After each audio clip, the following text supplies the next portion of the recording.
হাদিসে যে এসেছে 1,24,000, অন্য একটা হাদিসে আসছে প্রায় 2,24,000। আল্লাহ সংখ্যাটা ভালো জানেন।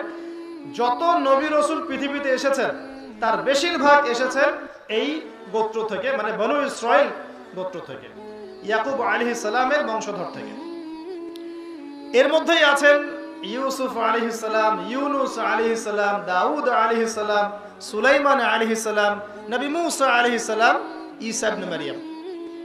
আর এইদিকে ইসমাঈল আলাইহিস সালামের বংশকে বলেন মুহাম্মদ রাসূলুল্লাহ। হিংসার কারণ এইটা, সর্বশেষ নবী কেন আমাদের গোত্রে না এসে ওই গোত্রে আসলো। কথা বুঝতে পারছেন? এই যে বনু ইসরাইলের পুরো ট্রাইব, এর মধ্যে উল্লেখযোগ্য একজন নবীর নাম হচ্ছে দাউদ আলাইহিস সালাম। একটু ভালো করে বোঝেন জায়গাটা। কি নাম বললাম? দাউদ আলাইহিস সালাম তখন ছোট, বয়স হবে 13 থেকে 15 বছর। তখন আল্লাহ রাব্বুল আলামিন নবী মুসা আলাইহিস সালাম এর পরবর্তী একজন নবীর যুগ চলছে। নবী মুসা আলাইহিস সালামের যুগ তো আপনারা জানেন, ফেরাউনের সাথে কনফ্লিক্ট হলো, ফেরাউন দল বলে ডুবে মরলো, নবী মুসা আলাইহিস সালাম বিজয়ী হলেন। এটা তো আপনারা জানেন, ওই হিস্ট্রিতে আমি যাচ্ছি না, ওটা আলাদা হিস্ট্রি। এখন মুসা আলাইহিস সালামের সময় একটা আদেশ আল্লাহ করেছিলেন, তোমরা এই জেরুজালেম, যেটার কথা চলছে এখন, গাজা, জেরুজালেম, বাইতুল মুকাদ্দাস, এই জায়গায় তোমরা জিহাদ করো। এই হুকুমটা আল্লাহ পাক দিয়েছিলেন মুসা আলাইহিস সালামের কওমকে। কিন্তু মুসা আলাইহিস সালামের কওম এখানে যেতে চাচ্ছিল না। কেন যেতে চাচ্ছে না? কারণ ওই সময়ে ওই বাইতুল মুকাদ্দাস বা জেরুজালেমে বসবাস করত আমালেকা নামে একটা সম্প্রদায়। কি নাম? তারা খুব শক্তিশালী ছিল, অনেক শক্তিশালী, এত শক্তিশালী যে ওই সময় তাদের মতো শক্তিশালী কোনো কম ছিল না। ঠিক এখনকার রাশিয়া, ন্যাটো, এদের মতো আর কি, মনে করে কেউ লাগতেই চায় না ভয়ে। তো মুসা আলাইহিস সালামকে আল্লাহ পাক বলেছেন, তুমি তোমার কওমকে নিয়ে ওখানে জিহাদ করো, ওই জায়গাটা তাহলে তোমাদেরকে দিব। তোমরা যদি সৎ হও, আমার হুকুম মেনে চলো, আল্লাহর রাস্তায় জিহাদ করো, তোমরা আমালেকা সম্প্রদায়ের উপর বিজয় লাভ করবে। তখন মুসা আলাইহিস সালামের কওম, এই বনু ইসরাঈলরা কি বলেছিল জানেন? তারা বলেছিল, ইযহাব আনতা ওয়া রাব্বুকা ফাকাতিলা ওয়া ইন্না হাহুনা কাঈদুন। হে মুসা, তুমি আর তোমার রব গিয়ে যুদ্ধ করো, আমরা এখানে বসে থাকলাম। কথা বুঝতে পারেন? এটা কোন কওম, যে কওমের সামনে ফেরাউন ডুবে মরার পরেও 40 দিনের ব্যবধানে তারা বাছুর পূজা শুরু করেছে। আল্লাহ পাকের একটার পর একটা নিদর্শন চোখ দিয়ে দেখেছে, কিন্তু ঈমান আনে নাই। মনে নেই আপনাদের? আল্লাহর নবী সাল্লাল্লাহু আলাইহি ওয়াসাল্লাম একদিন গনিমত বন্টন করছিলেন, এক লোক এসে বলেছিল, ইয়া মুহাম্মদ সাল্লাল্লাহু আলাইহি ওয়াসাল্লাম ইদিল, তুমি ইনসাফ করো, ইনসাফ করছেন না আপনি, নাউযুবিল্লাহ। এতে আল্লাহর নবী সাল্লাল্লাহু আলাইহি ওয়াসাল্লামের চেহারাটা লাল হয়ে গেছে, রাগ হয়ে গেছেন তিনি, যে আমি যদি ইনসাফ না করি কে ইনসাফ করবে? তখন সাহাবীরা একজন বলেছিলেন, সম্ভবত তার নাম খালিদ বিন ওয়ালিদ রাদিয়াল্লাহু আনহু, ইয়া রাসূলুল্লাহ, আমাকে অনুমতি দেন, আমি একে হত্যা করি, আপনাকে কষ্ট দিয়েছে। তখন নবী সাল্লাল্লাহু আলাইহি ওয়াসাল্লাম বলছেন, আমাদের নবী বলছেন, আমাকে যে কষ্ট দেয়া হয়েছে বা দেয়া হচ্ছে, এর চেয়ে নবী মুসাকে যে কষ্ট দেয়া হয়েছিল তা অনেক বেশি ছিল। মানে মুসা আলাইহিস সালামকে তার কওম এত কষ্ট দিয়েছে, যেটা স্মরণ করে আমাদের নবী সান্ত্বনা নিচ্ছেন। তাহলে বনু ইসরাইল মুসা আলাইহিস সালামকে কত যন্ত্রণা দিয়েছে আপনারা বুঝে নেন। সূরাগুলো পড়েন, সূরা বাকারা, আল ইমরান পড়তে থাকেন, পেয়ে যাবেন, বিস্তারিত বলার সময় নেই। এখন যুদ্ধ করতে আল্লাহ পাক বলেছেন, তারা বলছে আমি যাব না, আমরা যাব না, তুমি আর তোমার রব গিয়ে যুদ্ধ করো, আমরা থাকবো। তো ওই যুদ্ধটা ওই সময় আর হয় নাই। এই জিহাদ না করার কারণে ওই বনু ইসরাইলকে আল্লাহ পাক 40 বছর তিহ উপত্যকায় এরকম করে ঘোরার শাস্তি দিয়েছে। সকালবেলা উঠে হাঁটা শুরু করতো, ঘুরে বিকালে আবার ওই জায়গায় এসে দাঁড়াতো। 40 বছর। সূরা বাকারা পড়ে দেখেন। তাদেরকে মান্না সালোয়া দেওয়া হয়েছে, তারপরে অস্বীকার করেছে। তাদের মধ্যে 70 জন বড় বড় নেতাকে জীবিত থেকে মৃত্যু দেওয়া হয়েছে, মৃত্যুর পর আবার জীবিত করা হয়েছে, তবুও তারা অস্বীকার করেছে। শেষমেশ বলেছে, লান নুমিনা লাকা, আমরা মুসা তোমাকে বিশ্বাস করি না, হাত্তা নারাল্লাহ জাহরা, যতক্ষণ না আমরা আল্লাহকে সচক্ষে দেখছি। তো এই কম সম্পর্কে বলার আর অপেক্ষা আর আছে? হিস্ট্রিতে গেলাম না, আপনারা পড়ে নিয়েন। তো যুদ্ধটা করতে পারলো না, জিহাদ বন্ধ হয়ে গেল, শাস্তি ভোগ করতে থাকলো। তারপরে আরেকজন নবী আল্লাহ পাঠালেন, সেই নবীর নাম হচ্ছে ইউশা বিন নুন। কি নাম? ইনি সেই ব্যক্তি যার কথা সূরা কাহাফে আছে। সূরা কাহাফে একজন যুবকের কথা আছে, যেই যুবক মুসা আলাইহিস সালামের সফর সঙ্গী হয়েছিলেন খিদর আলাইহিস সালামের সাক্ষাতে। আপনাদের মনে আছে? আমি অনেকদিন আলোচনা করেছিলাম। এই সেই ব্যক্তি তখন ছোট ছিলেন, পরে নবী হয়েছে, ইউশা বিন নুন আলাইহিস সালাম। এবার তার আন্ডারে বনু ইসরাইলরা বলছে যে আমাদের জন্য একজন সেনাপতি নিযুক্ত করুন, যার আন্ডারে আমরা যুদ্ধ করব, সে আমালিকা সম্প্রদায়কে পরাজিত করে বাইতুল মুকাদ্দাস আমরা জয় করব। এবার এরাই বলছে আমার বনু ইসরাইল। এবার ইউশা বিন নুন বলছেন যে যদি জিহাদ আর কিতাল ফরজ হয়ে যায় তোমরা আবার পালায় যাবে না তো? বুঝতে পারেন না? আল্লাহ পাক যদি আবার জিহাদ ফরজ করেন তোমরা আবার পালায় যাবে না তো? এরা বলছে আমরা পালাবো কেন? ওমা লানা আল্লা নুকাতিলা ফি সাবিলিল্লাহ ওয়া ক্বাদ উখরিজনা মিন দিয়ারিনা ওয়া আবনাইনা, সূরা বাকারার মধ্যে আছে, পড়ে দেখেন। কেন আমরা পালাবো? আমরা অবশ্যই যুদ্ধ করব, তারা আমাদের সম্পদ কেড়ে নিয়েছে, আমাদের সন্তানদেরকে কেড়ে নিয়েছে, ইত্যাদি ইত্যাদি এগুলো বলছে। তো ঠিক আছে, ফরজ হয়ে গেল। তো ফরজ যে হয়ে গেল, এবার একটা পরীক্ষা আল্লাহ নিলেন।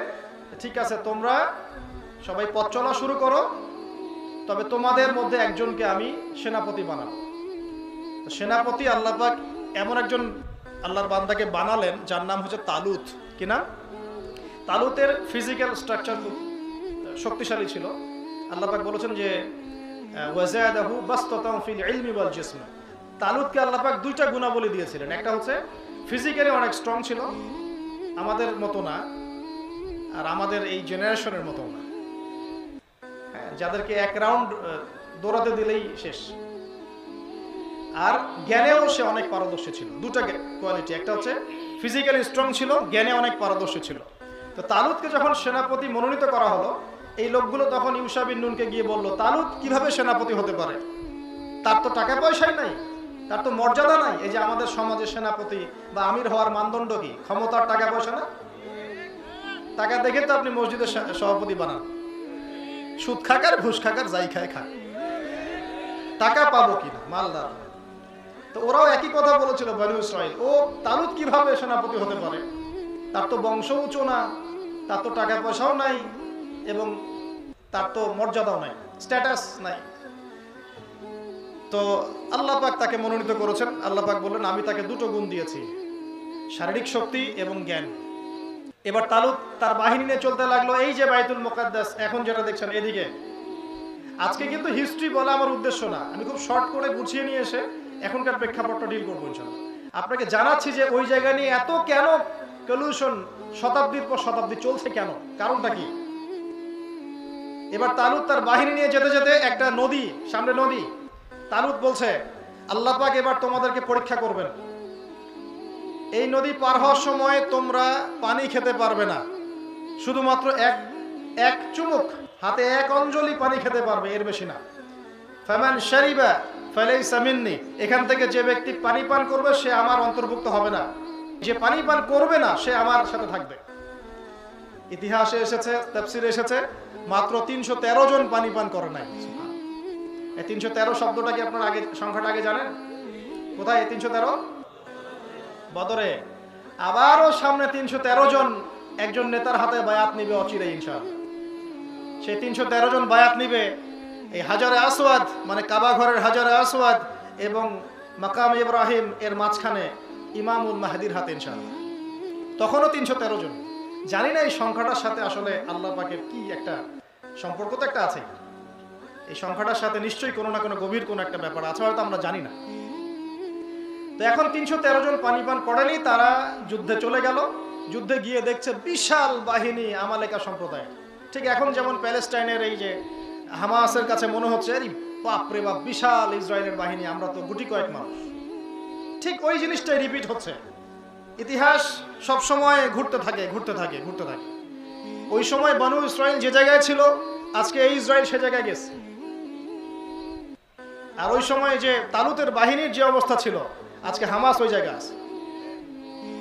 অল্প কিছু মানুষ, ওদের বিশাল বাহিনী। এখন একই অবস্থা, তালুতের বাহিনী তো অল্প 313 জন, আমালেকার বিশাল সম্প্রদায়। এখন একজন বলছে যে আমরা কিভাবে এখন এদের সাথে পারবো, আমাদের পক্ষে তো সম্ভব না। কিন্তু যাদের মধ্যে ঈমান ছিল, আল্লাহর প্রতি বিশ্বাস ছিল, তারা বলছিল কাম মিন ফিআতিন কলিলা গালাবাত ফিআতান কাসীরাতান বিইذনিল্লাহ। তোমরা কি জানো না কত ছোট ছোট দল ছিল এই পৃথিবীতে যারা বড় বড় দলের উপর বিজয় লাভ করেছিল আল্লাহর হুকুমে। সুবহানাল্লাহ। এটা কারা বলল? ওই 313 জন। এই 313 জনের মধ্যে একজন হচ্ছে দাউদ আলাইহিস সালাম, যার কথা আপনাকে বলছিলাম। দাউদ তখন নবী হন নাই, ছোট 13-15 বছর বয়স। সামনে এগিয়ে গেলেন তিনি, দ্বন্দ্বযুদ্ধ হবে, সামনে এগিয়ে গেলেন। ঠিক আমাদের ওইরকম ভাইদের মতো যাদের পা নাই, হাত নাই, একটা হাত বাকি আছে, হুইল চেয়ারে গিয়ে যুদ্ধ করছে। দেখেন না, দাউদ 13-14-15 বছর সামনে এগিয়ে গেলেন। ওই দিক থেকে আসলো একজন, তার নাম জালুত। কি নাম? জালুত। তালুত আর জালুত এবার গন্ডগোল করেন না। তালুত হচ্ছে মুসলিম বাহিনীর সেনাপতি, আর জালুত হচ্ছে ওই আমালেকা বাহিনীর সেনাপতি। বিশাল দেহি, বলা হয় জালুত একাই 20 জনের সাথে লড়াই করতে পারত। এবার দাউদ আলাইহিস সালাম আল্লাহর হুকুমে খালি একটা কাজ করলেন। তার কাছে একটা গুলতি ছিল, বাটুল চিনেন আপনারা? বাটুল, তীর ধনুক না, কিন্তু একটা গুলতি। এই গুলতিটাকে তিনি নিক্ষেপে অনেক পারদর্শী ছিলেন। এবং জালুতের গায়ে বর্ম পরা ছিল, শুধুমাত্র চোখ দুটা খোলা ছিল। খেয়াল করে দেখবেন ওদের গেট আপ গুলো দেখবেন, আর মুসলিম বাহিনীর গেট আপ দেখবেন। ওরা দুনিয়ার সবকিছু করে মাঠে আসে, আর মুসলিম বাহিনী খোলা হাতে মাঠে আসে। খেয়াল করে দেখেন নাই? বদর যুদ্ধে একই অবস্থা, ওরা বিশাল ঢাল তলোয়ার নিয়ে মাঠে আসছে, আর মুসলিম বেচারা দেখবেন ওই জুব্বা পরা, আলখাল্লা পরা, দুইটা মাত্র ঘোড়া, উট একটাও নাই। দুইটা মাত্র ঘোড়া একটা যুদ্ধের মাঠে, উট একটাও নাই। আর সেই ছুরি, চাকু, তরোয়াল যা ছিল এটা নিয়ে আসছে। আল্লাহ পাক আসমান থেকে ফেরেশতা পাঠাইছেন। এখন ওই জালুতের এই গেটআপ, কিন্তু দাউদ আলাইহিস সালাম এই গুলতিতে নিক্ষেপে এত পারদর্শী ছিলেন যে তার নিক্ষিপ্ত একটা গুলতি এই জালুতের এক চোখে গিয়ে লাগে। এতেই আল্লাহু আকবার, তার ইন্তেকাল, মারা গেছে, জাহান্নামে চলে গেছেন। আর এটা দেখে অন্যরা যে ভয়ে কাঁপাকাঁপি শুরু করলো, বাস ওই বদর যুদ্ধের মতো অবস্থা। 3 জন বদর যুদ্ধের সামনে আসছে, ওই দিক থেকে 3 জন, এদিক থেকে 3 জন। আপনারা হিস্ট্রি তো জানেন।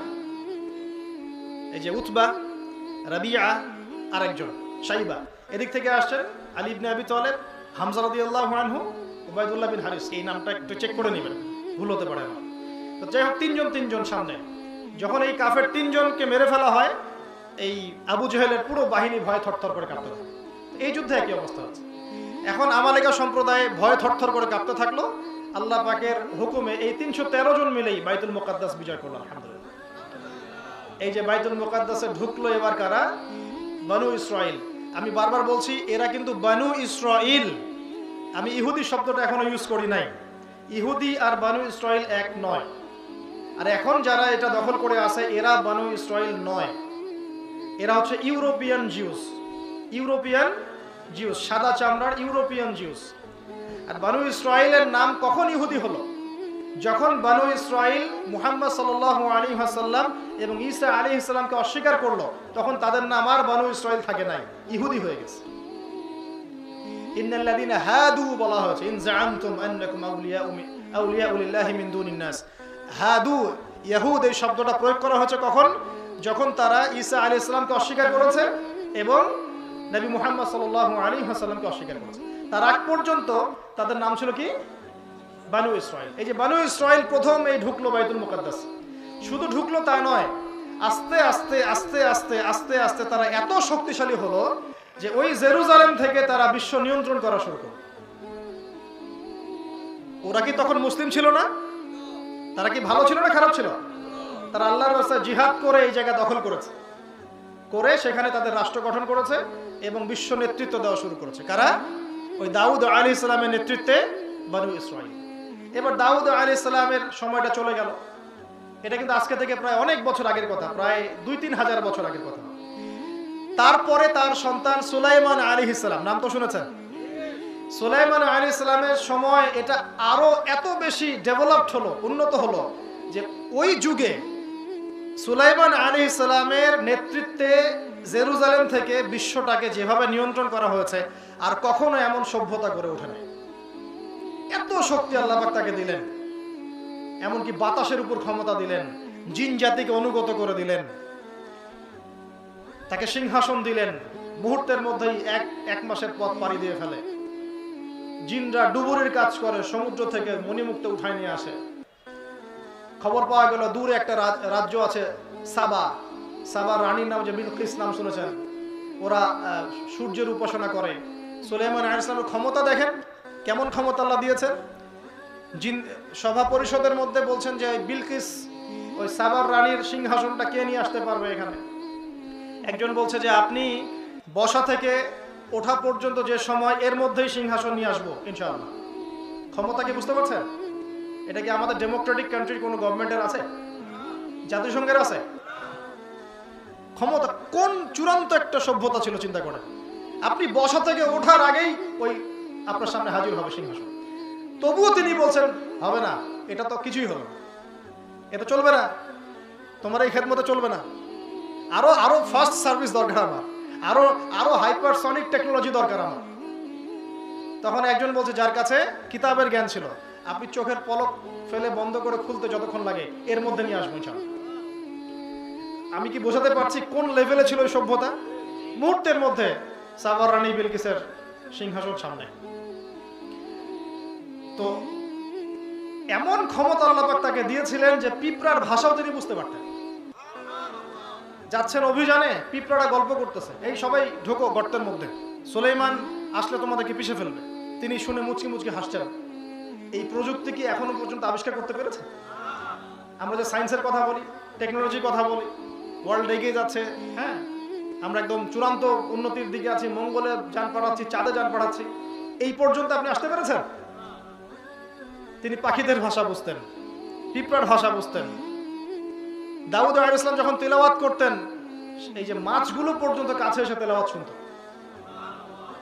মানে এক কথায় সর্বোচ্চ লেভেলের প্রযুক্তি, নেতৃত্ব, ক্ষমতা আল্লাহ পাক দিয়েছিলেন সুলাইমান আলাইহিস সালাম।